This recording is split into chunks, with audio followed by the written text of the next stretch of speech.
a vision can never be the end destination because we are in going concerns. Vision can only be a time-bound milestone upon reaching which you have to redefine yourself and move to the next milestone. So look at your vision as a milestone and focus on that. Power of one.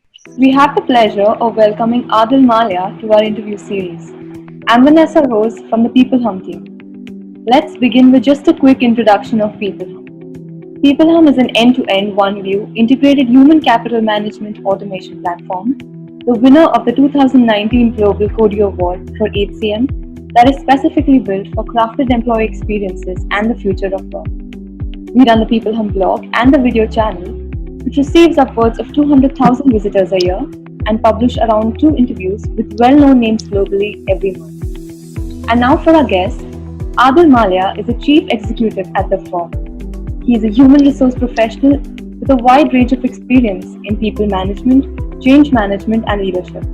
He has helped and coached leaders around the globe. He has worked in senior management and board roles in diverse industries like manufacturing, services, FMCG, infrastructure, and retail. A personality who started his career at the young age of 19, he has a lot of wisdom from experience that will surely be of great use to our audience. Welcome, Adil. We're thrilled to have you today. Thank you so much, Sumit. So sweet of you to have wanted to interview me. Thank you. So the first question I have for you, Adil. You've Sure. had quite a journey in your work life. Could you tell us a little bit about it and what brought you to this amazing place you are in right now? Well, thank you. If I make a pretension that I really knew upfront when I started as to where I was going to end up, or I've still not ended up, of course, but where I was going to reach, I think that would be a lie. Because in my life, and I come from a very middle class family, and my father really could afford my education up to a certain point, and then he had left it all on to us to decide what we wanted to do in life. If I look back, and I'm just trying to look back as you asked me this question, maybe at 19 when I started my career, I was as confused as what another 19-year-old boy would have been. So for me to say that no, life seemed very clear and I could see it very clearly as to what I wanted to achieve, that's not the fact. So I was very confused, but if I look back that from that confusion to this clarity which I have got now, where I've reached, what are some of the things that were consistently present throughout was from that point I knew two things. I was aware of my strengths. So very clearly I knew that my ability to work very hard, I knew for sure I could work very hard. I also knew throughout my school and my college days that my communication skills were good because people had told me that I could communicate well. People also had told me that my relational skills were very well, so I could build social relationships with people very well, and I could transact with people. So consistently 3 or 4 domains I knew which were my strength, but that did not give me any clarity about what I wanted to do. I knew I could communicate well. I knew I could work very hard when I wanted to work very hard.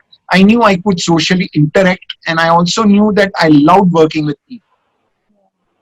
So with this confusion, of course, I started looking out for what I should be doing.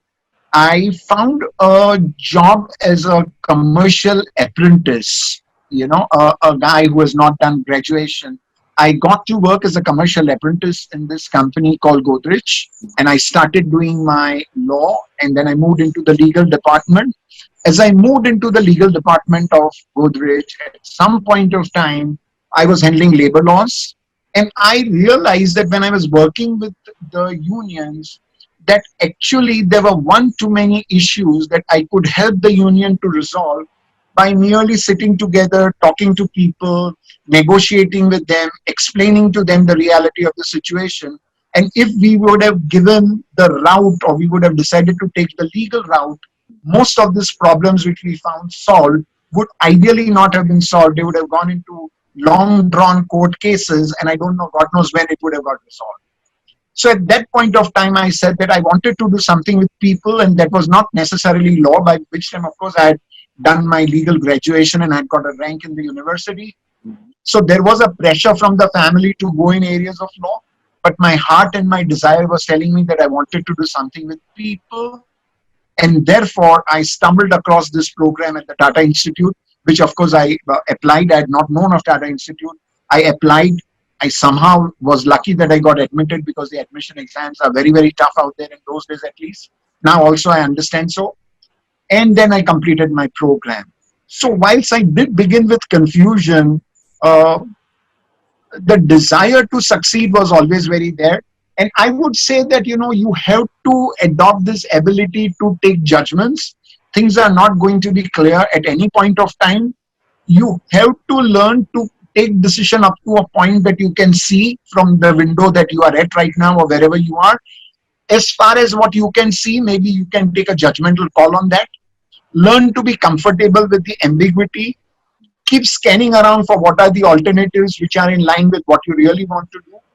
Take decisions fast, work hard, and slowly you will find that if you're seriously wanting to be a learner all your life in whatever you are doing, and if you're willing to take bold decisions about your life, well, I was coming from a middle class family and I couldn't even afford to pay education for 2 full years of studies at Tata Institute. So actually, I had to work and earn my money so that then I could sponsor my education at Tata Institute by myself.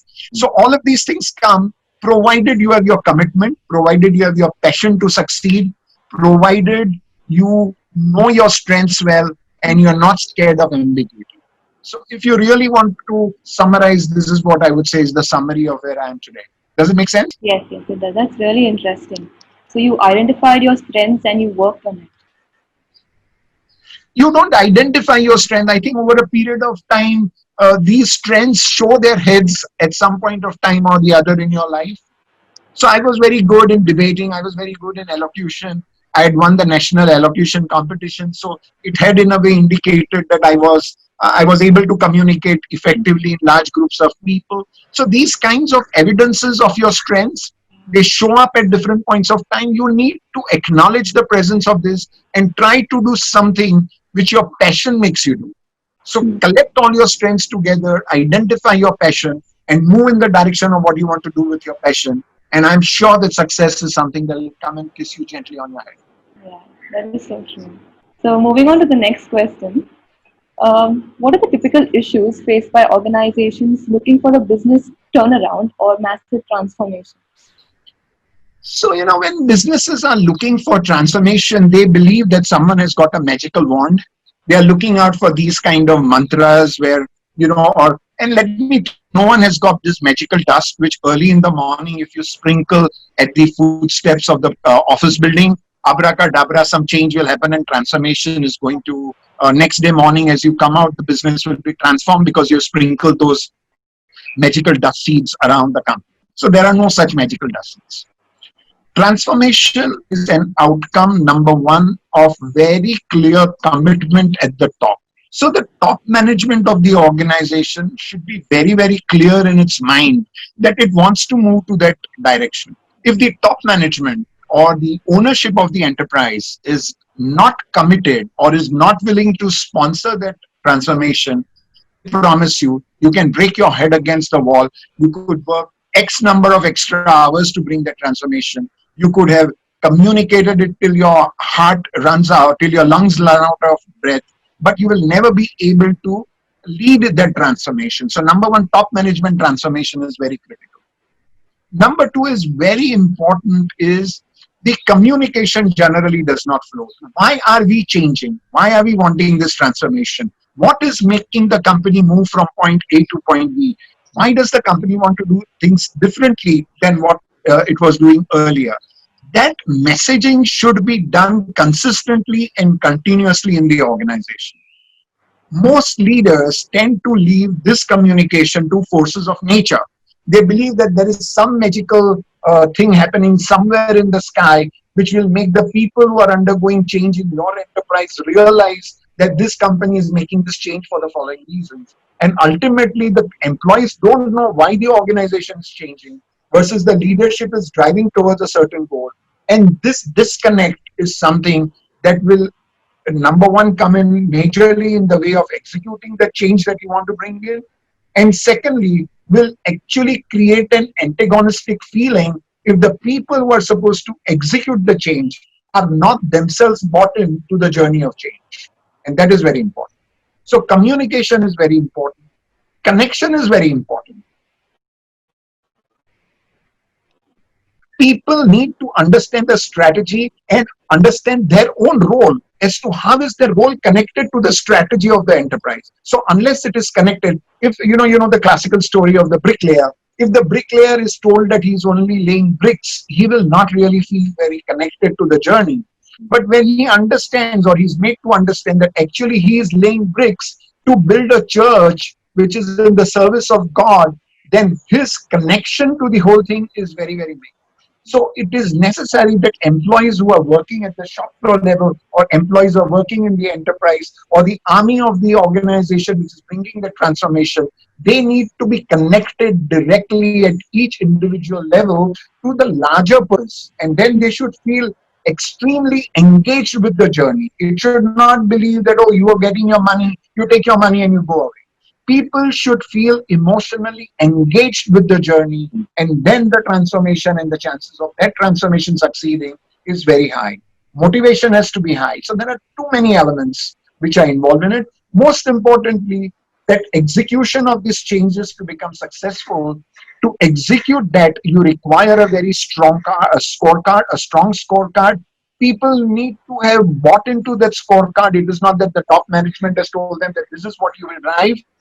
They should themselves agree that these are the scorecards they would want to live by, and there has to be a strong motivation, monetary and non-monetary, to make the guy work. At the same time, presence of a reward and punishment mechanism which makes him succeed, realize, and coach that he needs to move, or else he has to ship himself out, because no one has got endless time in the process of transformation. Either people perform well. If they can't perform well, they are coached. If they can't be coached at some point of time, there are no love stories. You need to exit those guys and get the new guys with the right skill sets to be able to deliver to the transformation journey. And this is what I believe. Many factors into it, but this is what I feel. If I was to give you a gist of the masterclass of it, would cover some of these points. That is such an impactful answer. The entire organization has to be focused on goal, be in an alignment of the organization's goals. Yeah, because if this alignment is not there, and if transformation is a by the way agenda, it will never succeed. Transformation has to be the prime agenda that the organization has to undertake. Therefore, it has to define that goal very, very clear. Yeah. And also important is to understand, and most people, you know what, in today's world, this entire belief about vision and all of that, sometimes when you read this literature and ask leaders about vision, you realize that there is so much of folly in their understanding of what is vision. A vision can never be the end destination, because we are in going concerns. Vision can only be a time bound milestone upon reaching which you have to redefine yourself and move to the next milestone. So look at your vision as a milestone and focus on that. Power of one. Focus on that. Don't look at your transformational journey as a by the way journey. We are doing five things, amongst which one is transformation. Then it doesn't work. That's what my feeling is. Yeah, vision is not an end destination. That is so true. It's a continuous destination. It's a milestone. It's a time bound milestone which you believe in this time I should have reached this milestone, upon reaching which you have to redefine yourself. Because we cannot see ahead so well. Today, for example, the kind of situation that you and I are facing, the globe is facing, in fact, can anyone really predict as to what is going to happen beyond 3 years? So, what vision are you going to define? Now, yours is a going concern which has a lifelong existence, and you are unable to see from your window beyond 3 years' time. Therefore, what you can see through to the farthest can only be a milestone in the journey. Use that as a milestone rather than being ambiguous. Use that as a milestone, and upon reaching that destination, keep moving on. So true. Thank you for that.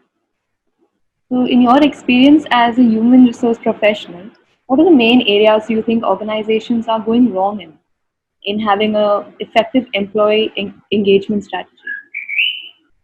So, number one is, frankly, between you and me, there are a few motherlies and few large statements which companies keep talking about without meaning, and they go genuinely wrong in some of these. So, on the one hand, every organization will talk about things like people are our most valuable resources. We believe in inclusivity. We believe in innovation. We have a very flexible culture. And these kind of motherlies, they keep uttering, and they, at some point of time, without testing out whether the culture and the organization at the ground level is actually believing in some of these guidelines or not, they start working on it to soon realize that the actual organizational practices are not matching that what they have been saying. So whilst they may say that people are the most important resources, say for example, what are the kind of situations and what are our clients asking at this point of time? They are saying, can we cut people out? Can we stop paying salary? Can we take the leaves and adjust leaves because they have not been coming to work? Now here is people, and you have been saying all along that Vasudeva Kutumba, we are part of one large family. People are our most important resources. Then how come in the family with the resources which are your such critical resources, the first element of thought you have is about not thinking of them as a part of the family? So these motherlies, which they don't really, they talk about engagement, they don't believe in engagement. Communications is done on a need to know basis, and people are constantly looking out because information is a human need. It is as much a critical need for people as food and thirst is, and therefore, organizations which pass on the company information to employees only on a need to know basis seem to be missing the bus that information about the company leads to engagement, because information is a living and a growing need of a learning organization, and people need that information. Whether they need it or not from a work related point of view is a different story, but for their existence and their identity, they need that information. They talk about flexible cultures, but if you will see, most cultures in most organizations are rigid cultures. Rigidity is the prime factor around which cultures get solidified. And therefore, certain beliefs that the leaders believe, certain ways in which organization has been functioning over a historical period of time become rigid beliefs, become the rigid ways of life in that organization. When any new person comes and says that I have another way of doing it, I want a different way of trying to attack this problem, even if that same problem done in the old way was not giving results. And if a new leader is mandated to solve the problem and he says, let's do it differently, the entire culture of the organization consolidates to fight that distance, because they believe this is different than the culture that we have been used to. This is different than the way we are used to doing it. So culture, unfortunately, at the ground level, is defined by rigidities, and alienation happens to that leader who tries to bring in new ways of doing it. And these are some of the reasons that engagement doesn't happen. We also love to throw money at a problem. And whenever there are employees who want to go away, or whenever there are good talent which is getting away, we try to throw money at a problem. And we believe that whether I'm engaging you or I'm not engaging you, I am giving you money so you stay on. But what leaders and organizations tend to forget, that money never leads to engagement. Throw money at a problem, and I promise you, my experience tells me the problem will remain, but your money will go away. And that is one of the most important things. Also, the motherlies that most organizations tend to follow, they say that we focus on your career, we do this, we do that. Actually, most companies tend to practice last day career management programs. The career of the guy is spoken on the last day after he submits the resignation, and suddenly the guy who has resigned becomes the most critical member of the organization. So if organizations say one set of things and then they tend to practice different sets of things, naturally the engagement, the real engagement of the people is not there. Superficial engagement, because people do not have another job, they are working with you in the organization. Naturally, they keep giving you those superficial feedbacks that, oh, they are all very happy. Any of these employee surveys that most companies undertake to show whether level of engagement is high or low, even the high engagement companies, at times, if you will correlate the attrition data, will indicate that on the one hand they are saying they are highly engaged, on the other hand their attrition levels are also very high. to show that if they get other jobs, they will move away. But before moving away, till they are in the company, they'll say they're all very happy with it. So this is the kind of engagement which will come in the way. Engagement is about authentic trust. Simple. Do you have authentic trust in your employees? And do your employees have authentic trust in you? Between what they do, they say, and what they tell, there has to be an alignment. And it is that alignment of authenticity and trust which will keep people motivated. And that's what my submission is. So the rigidity that you are talking about, do you think it is more it impacts the millennials of this generation now? Because millennials are not used to, following rules and working in a particular way. So millennials is another story that we are trying to create for themselves. My experience of running with millennials, I'm so happy getting engaged with the millennials. They are not far more different, right? Some of us to make business out of our consultancies try to do this macro classifications between, oh, these guys are, demons in the making. They think differently. It is like, it's the same thing like our culture that we are talking about. We are used to working in a certain way and we believe that's the only way in which work can happen. Yeah. And now we are so rigid about it that the new sets of people who have been brought up, nurtured, and engaged in a different environment, in a digital technology, in the way the life is different now from the way the life it was for us, naturally the output is different. Their percepts about money, their percepts about employment, their percept about happiness, their percept, and some of these percepts are actually right the way they see it, and it was wrong the way we used to see it. So naturally, some of these things are different. Everything that is different is not necessarily bad. For all you know, we ideally would have should have been doing it the way they are thinking about. Look, what have we done to our planet? Look, what has our generation, what have you and I done to leave as inheritance of this beautiful planet that we got and it took trusty charge of? What have we done to our planet that we are giving them? When you go and talk to the millennials, their concern about environment, their concern about the planet is so much more higher. So it is not true that just because they are thinking differently, they pose a challenge. They pose a challenge to you because you are rigid. We are rigid in our percepts. We are rigid about the way we want them to do it exactly the way we do it, and therefore we would get nothing other than a photocopy of the universe as it stands today. It will not show development. It will not show any progress. Yeah, that's right. You also see, I don't know if you agree to it, but these are some of my thoughts. yeah, it makes so much sense.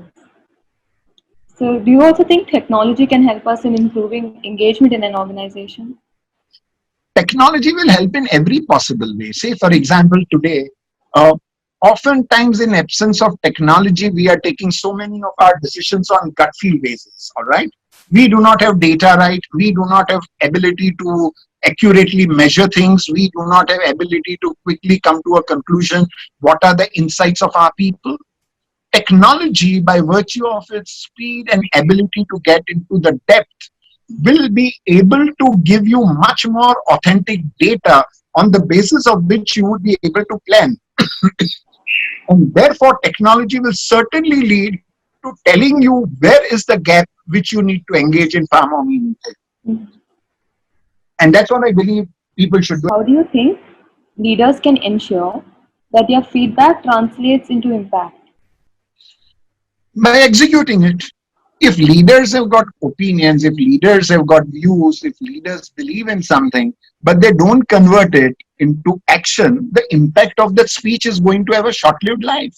Mm. If I keep telling you that you are the most important resource, but the impact of my belief or impact of my saying that does not convert itself, there is no impact.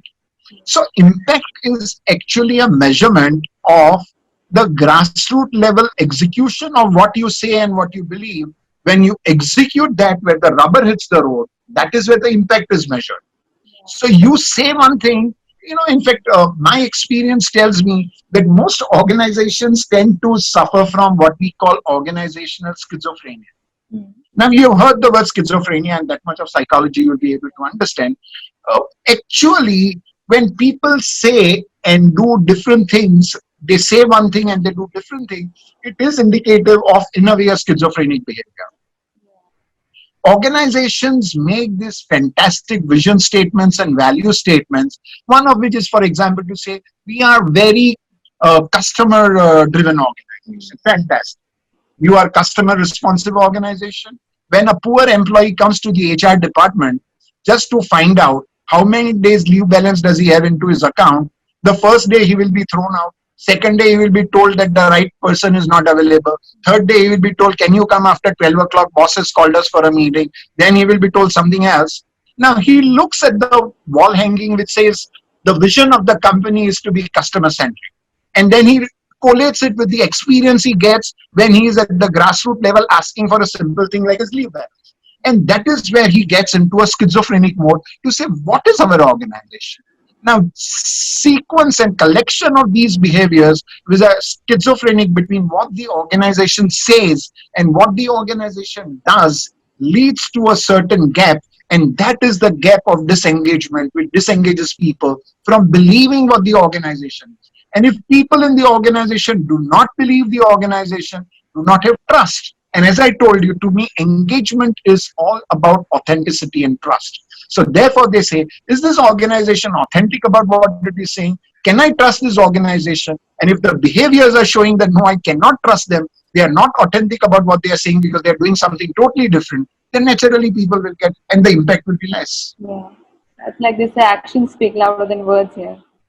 Actions have to speak. In fact, don't let your words be there. Let your actions become your words. Yeah, they matter more. What is the best way to manage feedback in a distributed workforce, especially in today's scenario? See, look, I think remote working or consolidated working is never really the most important thing. If you really know what you want from people, if you are very clear in your mind what you want people to deliver to you, if you have scorecardized them, if you have engaged your people in design thinking where they are involved in designing the way forward processes, if they are committed, if they know their goals, then measuring their performance is not a matter of which location you are operating from. Yeah. So this is a very classical and I would say a very Harappa and Mohenjo-daro way of measuring performance that you're talking about, that you have to be in a physical location, sitting across the table with a boss with a certain form, which is a pink colored form on which you are saying, okay, this is what I told you to deliver in the beginning, this is what you have delivered. This fellow says, I agree. So that kind of a very traditional performance management system is a very Mohenjo-daro relic that we have continued in our contemporary management world. Modern day management is now questioning the factor that do we really need review? Because if the person is delivering to you what he's supposed to deliver, then how many hours in a day, which location he is operating from are all immaterial facts. Why is it important that you want the man even in when there is a lockdown? There are HR managers I know, and people have complained about that to me, that they are checking out whether we have clocked in 9 hours or not from our home by ensuring that the systems are connected to the server for 9 hours. Now, my question is, will you be very happy that he's logged in for 12 hours instead of 9? And would you be unhappy if he has logged in for only 3 hours out of 9? If the guy who has logged in for 3 hours has delivered far more value to you than the guy who logged in for 12 hours? So to me, this whole classic way in which performance is seen, performance is reviewed, traditional way, the classical industrial revolution way of looking at performances is a practice and a process of the bygone era. The new era does not believe in it. The new era does not even need it. And therefore, organizations in the process of design and in the process of rethinking the business designs will have to chalk out multiple other ways to measure impact and see that it is impact and delivery that matters, not physical presence or time that matters. You ask for time from a person and you will get time back. You ask for responsible delivery of value, you will get responsible delivery of value. Decide for yourself what you want. That is true, but I think many organizations in India are still yet to accept this concept of remote working. Bad luck for them. Yeah. Bad luck for them. Arbitrage is soon going to happen where they will lose good talent. Good talent will erode them.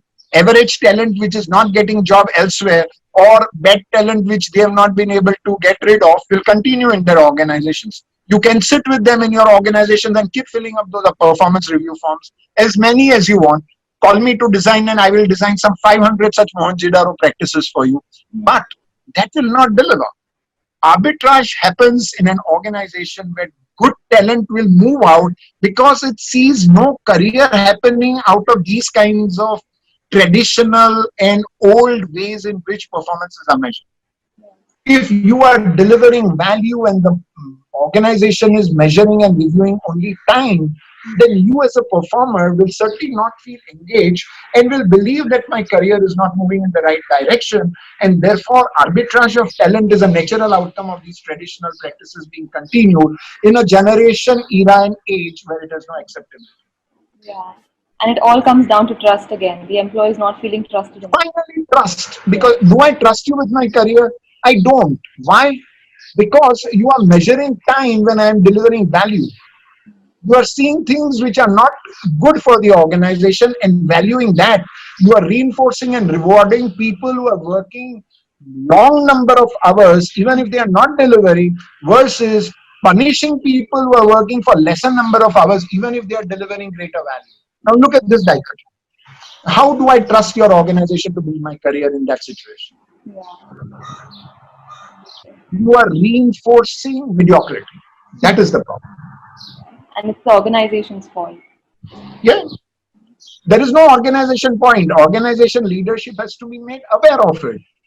I am sure that organization which is matured or organization which is into business doesn't find it far more difficult to understand if it is explained in the right way. Mhm. Actually, the professional leadership has to take it upon themselves to sit with the ownership, to sit with the boards and explain to them why these traditional ways should now give away and new ways of looking at things should be brought in. That was really nice. Adil, do you have any more thoughts you'd like to share with our audience?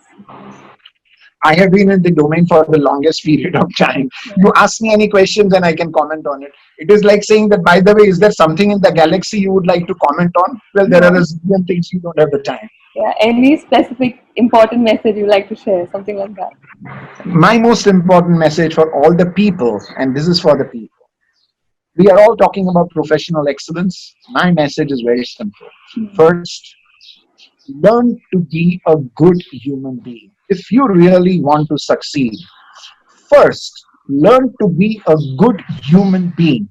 If you are a good human being, you'll become a good husband, you'll become a good son, you'll become a good brother, you will become a good whatever you are doing. You'll become a good professional, you will also become a good leader. So, therefore, whilst competence and all of that is certainly very required in the changing environment, what is critical is the superimposition of goodness. Your good thoughts, good words, and good deeds. Be a good human being, and everything else will fall in line. Yeah. And that is the message to all the professionals. That is goodness is at its core in the end. Let goodness and happiness be your goal.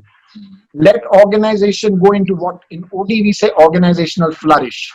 Now, happiness is a very limited function, but what organizations today are looking out for what we call organizational flourish. So let goodness be the purpose, let happiness be the target, let flourish be the end value goal of your enterprise. Wonderful. This was such an insightful and a power-packed conversation, Adil. I really appreciate you sharing your time and your views with us. It has been a learning experience for me, and Thank I'm sure you. you had a good time too. And I wish you good luck, Yeah. and I wish you good times, and I wish you become happy and flourish with your organization. You too, Adil. You too. Take Take care. care.